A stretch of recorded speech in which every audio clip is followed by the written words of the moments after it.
ल हेर्नुहोस् गाइज, हाम्रो चाहिँ मिनी खजुर भन्छ यसलाई। विदेशमा ठुलो खजुर हुन्छ, नेपालमा मिनी खजुर यस्तो हुन्छ। हेर्नुहोस्, यो तराईमा पाइने अर्को प्रजातिको काफल हो। यो तराईमा पाइने अर्को प्रजातिको काफल होइन प्रशान्त? हो। यसको बारेमा केही भनिदेऊ त प्रशान्त। यो खासी मान्छेलाई के रोग निको हुन्छ? यो खासी मान्छेको मृगौला अलि सफा हुन्छ, अनि ग्यास्ट्रिक हट्दै जान्छ। धेरै फाइदा छन्। ग्यास्ट्रिक त चकनाचुरे हुन्छ, जस्तै कसैलाई टोइलेट लागेको छैन भने यो खाएपछि टोइलेट लताक लुटुकै आउँछ। गाइज बहुत राम्रो हुन्छ। ल है कालै आउँछ टोइलेट। प्रशान्तको यो चाहिँ हामीले सुनौँ है। अब फेरि अरू पनि हाम्रो टोली छन्। अनुभव हो यो मेरो। अनुभव हाम्रो अर्को टोली पनि छ नि। यति जाँदैछु म। यो तराईको जङ्गलमा यो चाहिँ मिनी काफल हामी टिप्दैछौँ। हाम्रो दाइ हुनुहुन्छ फुल दाजु, अहिले प्रशान्त तारा छन् त कता छन्, म त्यतै जाँदैछु। तारा ल उहाँ खान्छु है मान्छेहरू यहाँ।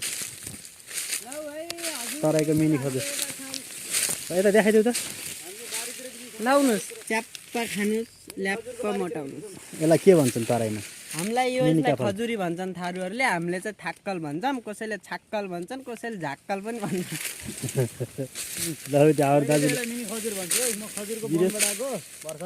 विदेशको खजुरको बनबाट आएर खजुर खाएको पनि यहाँ आएर मुखमा 5 छोडा हाल्दैन, मुख भरिदिनु। यो चाहिँ खतरा पावरवाला चिज हो।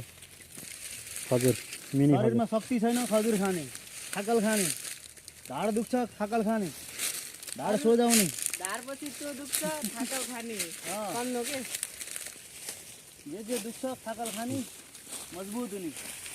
यसै टिप्नुपर्छ। बहुत छ यहाँ, बहुत छ। मैले धेरै टिपेँ, थोरै मात्रै टिपेँ। बल्ल सुरुवात छ हाम्रो। बल्ल सुरु गरेकै, बल्ल सुरुवात छ। अब एकदम अब 1 घन्टापछि हामीले चाहिँ झोला भर्छौँ है। ए थुप्रै छ त्यो त। त्यसलाई हेर्नुहोस्, पुरै रुखै रुख, पुरै यो थाकलै थाकलको।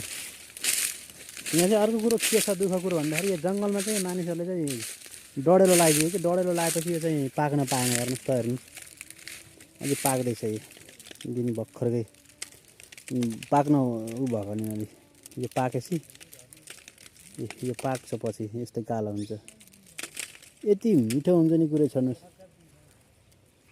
ल हेर्नुहोस्,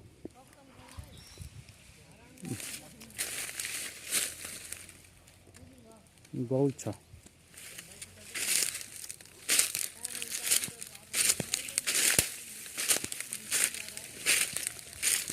हाम्रो तराई यो कपिलवस्तु जिल्लामा, रूपन्देही जिल्लामा है। हामी उत्तर भैँसाई हामीतिर आएको छौँ अहिले।